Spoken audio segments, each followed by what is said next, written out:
NCRB national crime records bureau 2024 ఆగస్టులో ఇచ్చిన report ప్రకారం ప్రతి గంటకి 51 ఎఫ్ఐఆర్ల చొప్పున 4,45,256 cases of crimes against women 2022లో ఇండియాలో రికార్డ్ అయినాయి. 2021 కంటే 4% ఎక్కువ.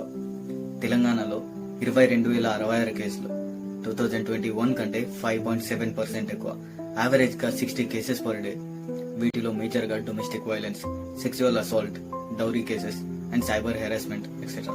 2022లో 65,743తో ఉత్తరప్రదేశ్ లో highest number of registered FIRs తో లిస్ట్ లో టాప్ లో ఉంది. తర్వాత లిస్ట్ లో మహారాష్ట్ర, రాజస్థాన్, వెస్ట్ బెంగాల్ ఉన్నాయి. లార్జ్ పాపులేషన్ వల్ల, సోషల్ స్టిగ్మా వల్ల, వీక్ ఎన్ఫోర్స్మెంట్ వల్ల అండ్ సరైన ప్రాపర్ ఎడ్యుకేషన్ లేకపోవడం వల్ల, అవేర్నెస్ లేకపోవడం వల్ల ఈ స్టేట్స్ టాప్ లో ఉన్నాయి. ఈ క్రైమ్ రేట్ ప్రతి 1,00,000 మంది ఆడవాళ్లలో దాదాపు 65 మంది ఆడవాళ్ల పైన క్రైమ్స్ జరుగుతున్నాయని జస్ట్ రికార్డ్స్ లో మాత్రమే ఉంది.